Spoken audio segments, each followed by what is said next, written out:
and welcome to Manufacturing Northern Ireland's Meet the Makers podcast, where we speak to the leaders of Northern Ireland's manufacturing and engineering sector about their business and about their leadership journey. This series is run through Northern Ireland's Manufacturing Month, which runs in May each year and is produced in partnership with eData, a project supported by Peace Plus, a programme managed by the special EU programmes body, otherwise known as SEU-PB. Today, I'm very pleased to say I'm joined with a really good friend of Manufacturing Northern Ireland, George Fleming. George is the chairman of Fleming Agri, which is based in New Buildings, just outside Derry, Londonderry. George, you're a big supporter of Manufacturing NI, and you were involved right at the beginning of the organisation around the campaign around plans to introduce industrial rates. So it's great that we recognised you in terms of the Manufacturing Hall of Fame, and we're even more pleased that you're able to join us today and share some of your insights into your business and how your leadership has been and how successful and what lessons others can take from that. George, can I maybe start by asking you just to introduce yourself and introduce Fleming Agri and what their business does and what markets that you serve? Okay, certainly, Stephen. My name is George Fleming.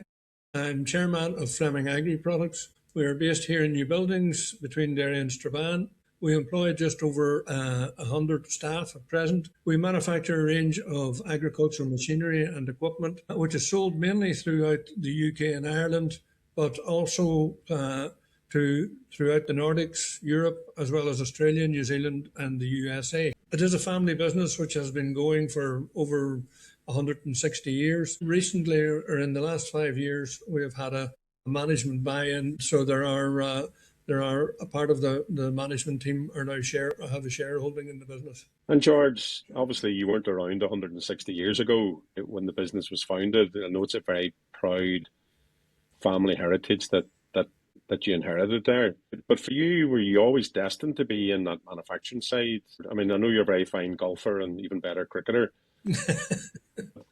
But was manufacturing always going to be the career that you followed, and was this business in particular going to be the business that you were going to be involved in? Well, I was born and reared in St Johnstone in County Donegal, and my father was running the agricultural engineering business, and our house was basically just across the road from my father's workshop. So from a very young age, I was following my dad across the road to help out, as I thought.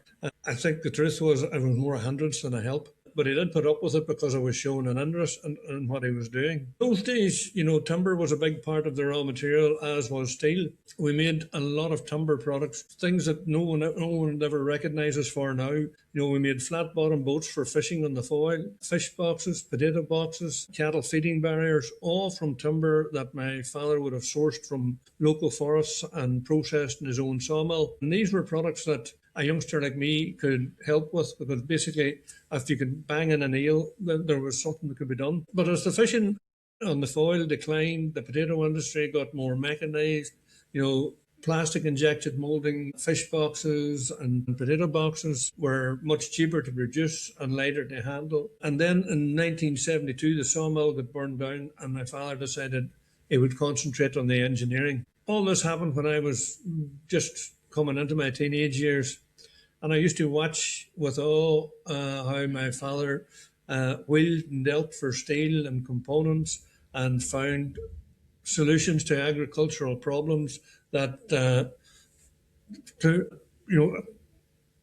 he could solve within his own capabilities in his workshop. And this was the best education anyone could have got. A funny story I can tell you. There was one product he developed, a very unfortunate name. In the 1960s and 70s, farms were still quite small, and it was before the days of round balers were invented. When farmers cut their crop, they put it into haycocks, which were then transported to the corner of the field, and they were built into stacks. But my father developed a haycock lifter for taking it to the corner. But of course, the haycock lifter got shortened to a cock lifter, which became quite funny when the name was mentioned to anybody that didn't understand farming. Now, he did sell hundreds of them, but it always raised an eyebrow when anybody looked at the price list and they thought he was making some sort of a sex toy. So by the time I was 16, all I wanted to be was my dad.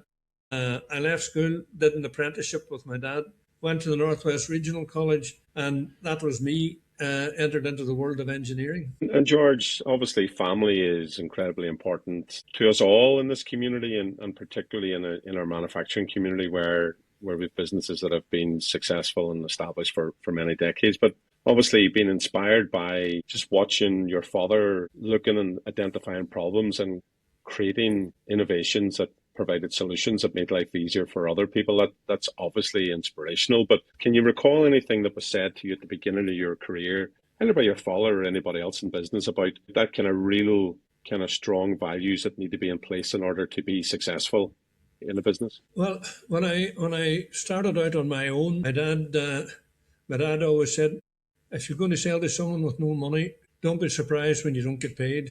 This was from a man that trusted everyone and got caught more times than enough. So he knew what he was talking about. But as I set out on my own in new buildings in the early 1990s, I started to go on a few Invest NI management courses. And the first one I went on was the MAP program, and I was assigned 5 consultancy days as part of the program. And I think it was Ken McGaffin was my consultant. And he came in and he had a quick tour around the premises, and I explained what we did. And at that time, we did general engineering and sold steel to the public. So I think he recognized, a problem straight away, and he got me to record all my phone calls for 2 weeks. And when I looked at the results, I was spending 80% of my time on 20% of my business, and it represented about 1% of the profit. So it's easy to be a busy fool when you're busy. So within 3 months, I stopped doing steel sales and general engineering. So if you keep doing the same thing all the time, you can't expect to get a different result.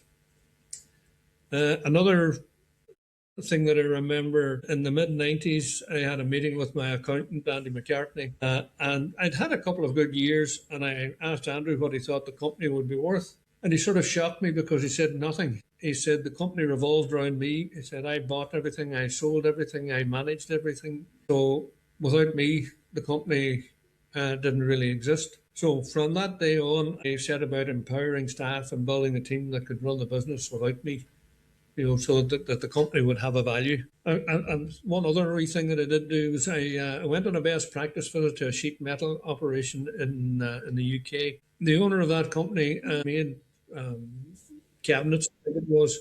But he said all small companies will have great employees up to a level. There's the odd one or two that refuse to move forward with the times or technology. So if you want to grow your business, if you can't change the man, then change the man. And he was right, and I've had to do that a few times. I did quite a few business courses and was on a few trade missions, mainly through Invest NI. And, I found them a great comfort, because it's very lonely running a business on your own. And there was a great camaraderie between the participants on these courses. And they were all like-minded people with the same problems. And there was a great comfort in that. I think you've struck on something there that I find in the 12 years that I'm doing this job, and I have great privilege of meeting great people like yourself across the country. But people don't realize that it's actually a really lonely place to run a business, particularly if things are going wrong. And that doesn't mean that you've done something wrong within your business. It could be the environment where we're in an incredibly unsettled world at the moment. And I know, certainly talking to others, that everybody else in the business then looks at you, points at you, saying, we're lost here. You're our leader. You must be the wise one. You get us out of this stuff. And that's a very, very lonely place to be. So actually establishing those networks and being open and going out and asking other people, maybe people like yourself, what's their advice? How have they handled it? Is the only place that people have been left to go, because with all the best will in the world, building a really good team around you is incredibly important. But at the end of the day, the buck stops with you, and they all will look at you as well. And the second thing which really struck me there was that your father's advice: don't be surprised if people don't pay you.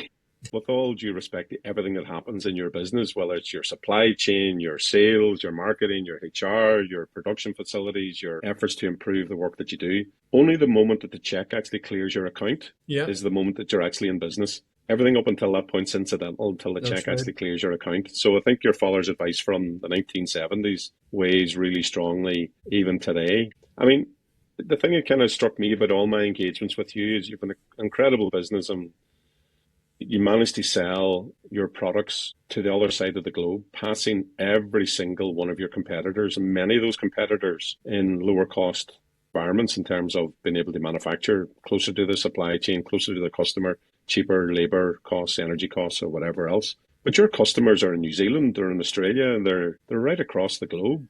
I mean, why do you think that's the case? I mean, how important is the fact that the farmer, who's not the easiest customer in the world, really appreciates the quality of what Fleming produces? You buy Fleming, you're buying the best. Yeah, well, we've always tried to make the product available when the farmer needs it, whether it's in Australia or New Zealand. I suppose the best way I can explain it is, when it's our summer, it's their winter, and when it's their winter, it's our summer. So when we're making products all summer, we make enough to cover the Australian and New Zealand markets. So as our summer's finishing, theirs is beginning. So we're delivering them products in the middle of our summer, which will land with them whenever their summer's starting. So, that's one reason. And two, you must remember that, Australia and New Zealand are not that old. I mean, we have 1,000 years of development in the UK and Ireland. We've had the Industrial Revolution. We've been making stuff for the last 1,000 years. They've only been in existence for the last 200 or 300 years. So they're not that far away from coming out of the jungle. I know, certainly talking to you in the past, you feel a great kind of responsibility to the legacy that you've been handed. And obviously people are impatient and they want to grow as quickly as they can and as fast as they can. And they want to grow their business by 10%, 20%, 30% each year. But I know in talking to you, it's about that steady growth. You've been handed this legacy. You now have other people who are taking joint responsibility for the business, and they share that legacy as well. And it's not about steady as you go. It's certainly not about that. There is ambition there. But how important is that kind of thinking long term about the success of the business rather than chasing quick profit or quick growth? Well, we're always following the market. Our production is based on historical data. So we look at if you take a range of product that we do that is coming into season, when we start to manufacture that product, we look at what we did last year and say we made 1,000 of those products. Our sales people are out around the dealers' yards.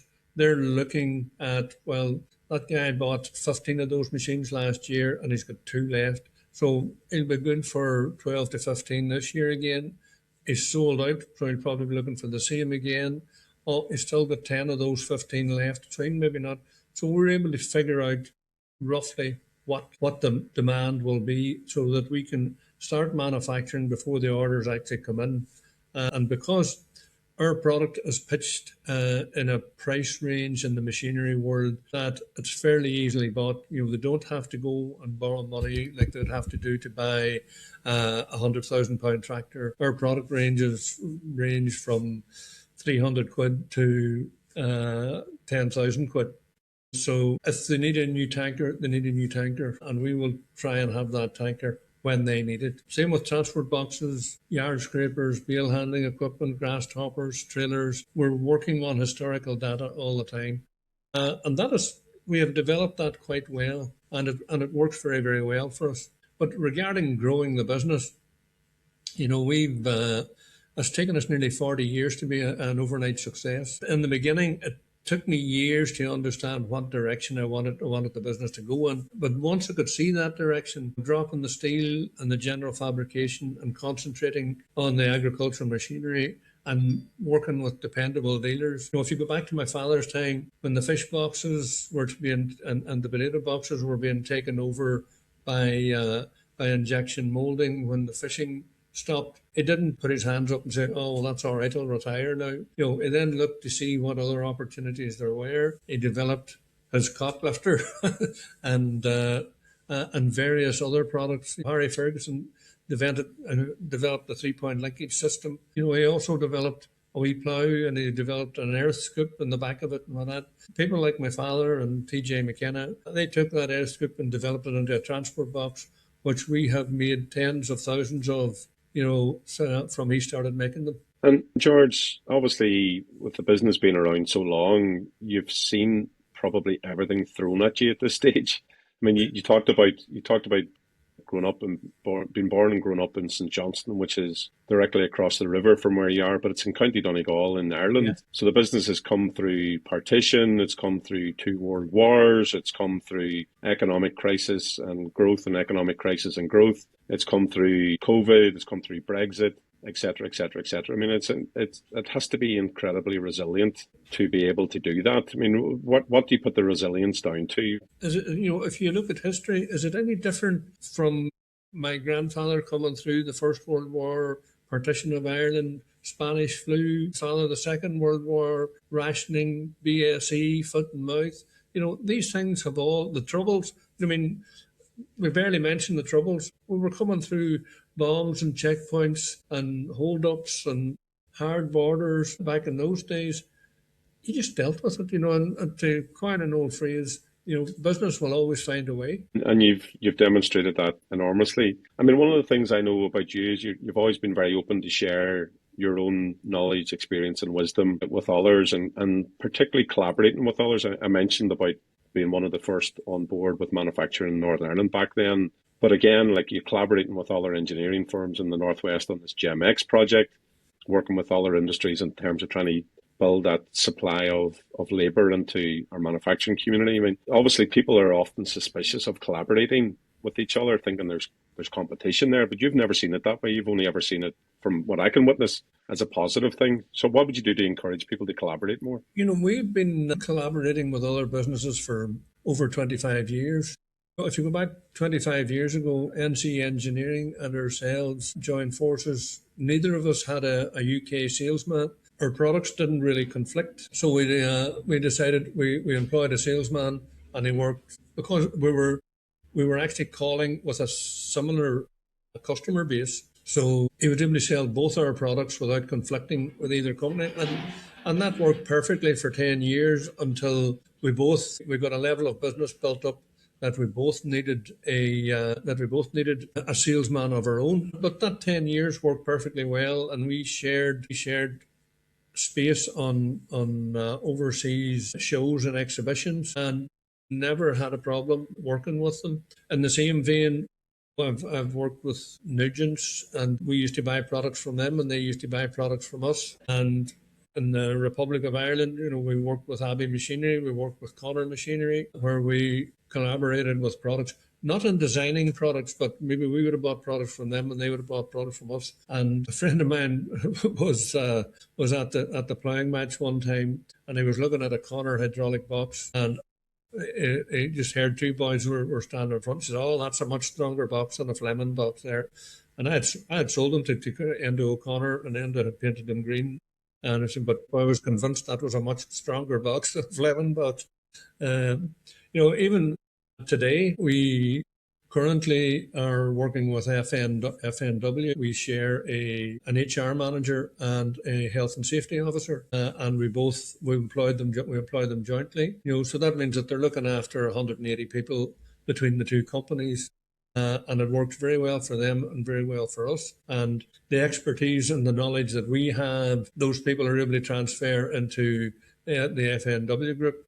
And anything that they have that we haven't really got up to speed on can be transferred to us, because the two businesses are very similar. So there's absolutely nothing to be feared from collaborating and cooperating with people. That's the key message there. It depends where you take the collaboration to. If you're talking about asking me to go and join up with another agricultural machinery manufacturer to develop a product, that mightn't be so easy to do, because plagiarism is rife in the agricultural machinery world. And George, I know you well, and I know that being where you're from and the community in which you serve is really important to you, and you want to use your success and your leadership to ensure that other people's success is achieved, like being president of the chamber and a whole raft of other things as well. I mean, how important as a manufacturing leader is that community element to what they do? Well, in this immediate community, we're quite proud of the fact that when everyone was going to Latvia and Lithuania and the Philippines to get staff and employment, we worked very much with an apprenticeship scheme. We've been working with the Northwest Regional College for over 40 years. As a matter of fact, our factory manager was our first was our first apprentice in 1984. And he's been with the company over 40 years. As is Jonathan Leckie, our managing director, started with us straight after school from as a drawing technician. He's gone through university and he's done his masters, and he's now the managing director and a major shareholder. And I have to say, those two guys, this company would not have had the success it had without them. I know they're not immediate family, but it's certainly anytime I'm in your collective company, it feels like a family, which is understandable given how long people have stayed in the business. And, we like to think that we have an impact in the community, where we support the local cricket club, football club, rugby club, Gaelic club, tennis club. We do a thing at Christmas here that, we go around to all the staff. We put a request out to all the staff, and we do charity donations, and we ask the staff if they have an affinity with any particular charity. And we make a donation on their behalf. And George, we're moving in a kind of rapidly paced world at the moment, and technology is transforming the world around us. People like myself even feel a bit lost at times with the pace and what's happening here. But can you give us a kind of wee bit of an insight into the type of kind of interventions that, from a technology point of view, that might be happening within Fleming Agri? Well, if you go back to the early days in the early 90s, I mean, there was absolutely, we didn't have a computer at all. All invoices were handwritten. Everything was done on a paper. Drawings were either on the back of a fag packet or an A4 page. We did not have anything. I remember when we thought, Jonathan and I had a discussion, and we thought, we need to look into getting computerized. So I asked Invest NI for help. So they sent a man down, and they asked me what I wanted. So I said, right, well, I would like to get all my products onto drawings. So I did a canned package, and I would get my accounts, and I would like to get a stores set up, and told him 2 or 3 other things. Now, I was sitting in a porta cabin that cost me 600 quid. And so he calculated up and says, right, George, that would cost you about 50,000. And I looked at him and I said, this cost me 600 quid. You think I'm going to put a 50,000 pound operation into this? So luckily, my good friend Pádraig Canavan of Singularity fame, I had a yarn with him, and he said, what a rubbish. And he pointed me in the right direction, and $3,000 got me set up with a computer and an accounts package. Accounts manager at the time, Robert Bratton, he just stayed one page ahead of the book, and he worked it all out. And we started off with one computer, and it was a case of, would we get a computer or would we get another girl to help Robert write the dockets? So we got the computer. And I'd be amazed now at the amount of computerization that we have around the building. Like, all our drawings are done on SolidWorks. We updated our SolidWorks packages there recently, which cost us quite a few thousands. And then whenever we got the packages, we discovered then that we had to upgrade the hardware for it because they couldn't run it. So we had to upgrade that. But now all our drawings are live. So if we make a change on a drawing now, it comes up on the screen. We have screens all around the factory, and so that as the guys are working and they need to know the welding procedure on a particular product or sizes or measurements, they go in. Those drawings are live that are coming straight from the drawing office. Our tube laser and our plasma is all dictated to from the drawing office. So all the nesting is done. Everything is done in the drawing office. And it just goes straight through to the machine. So it amazes me just how much, from coming from such a low background. I mean, we started from zero to where we're at now, and I look around and see the amount of packages that we have and the work that is done. It just amazes me.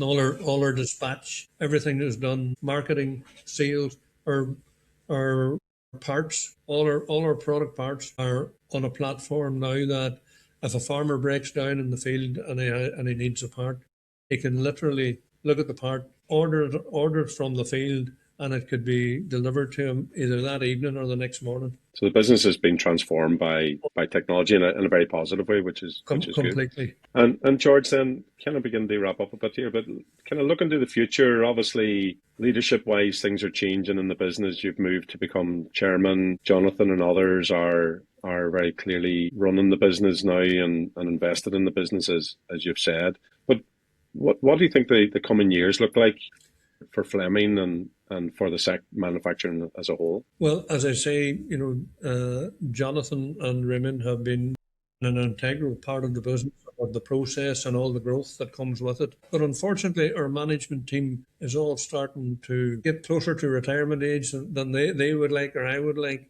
And that is why we've had the move in the shareholding, that we recognize there are some good people coming through the company, and we want to encourage them and let them see that there's something at the end of this whenever they get to the same stage. And there is a benefit in Jonathan and Raymond coming to retirement, because they see how they're coming out and how well they're coming out, and they say, all right, okay, I want a bit of that too. But to have that, they have to put the same effort in as what's gone before them. And I have to say, I can't fault. We have an excellent team of people here. It's just it is just excellent. But I mean, we've spent a lot of money on training and bringing those people on. As you do in every part of your business, Mitch, Yeah. That's my experience. Like you've the best welding training in the Northwest, without a doubt, and that's really important to you. And inspiring that next generations is equally as important. George, we started today talking about the kind of wise advice that your father had given you. Obviously, with all that you've learnt in the last 40 years, and in particular, I mean, if you were leaving a piece of advice or two to somebody that's in the manufacturing business right now or starting out in the manufacturing business, what would that advice be from George Fleming? I think it would be, know exactly what you want to achieve. You need to plan your future. You need to know where you want to get to. We have always worked on a 3-year plan, but with short-term goals and long-term goals. Sometimes the first year you weren't just exactly where you wanted to be. The next year you're maybe a wee bit ahead, because the climate, whether it be weather, whether it be political, and the other side of the world, and wars going on that is putting the price of oil up or holding supplies up. You just can never, you can never legislate for that. So, you have to be able to work your way through those things, but you need to have a plan in place. And, you also need to make sure you have the right finance package in place to satisfy your needs. There is no point in you taking on a contract that's £1 million if you've only got a £20,000 overdraft. So you're going to have to, you always have to make sure that you have everything in place. Should it be finance? Should it be haulage? Should it be raw materials? Should it be supply issues? You do need to know how you can expedite your plan. And again, if you have any capital expenditure, you really need to look at how long it's going to take you to pay for itself. Calculate the cost v benefit. Are you going to have is the benefit of having that particular product going to be repaid in 6 months, 6 years, 20 years? But you also need to, know your customer. Make sure your customer has the ability to pay you on time. No doubt about it. Back to the original piece of advice from your father. You're only in business when it clears the account. George, thank you so much for not just for your time today, but your time for others in manufacturing over your career. You're very well liked, very well respected.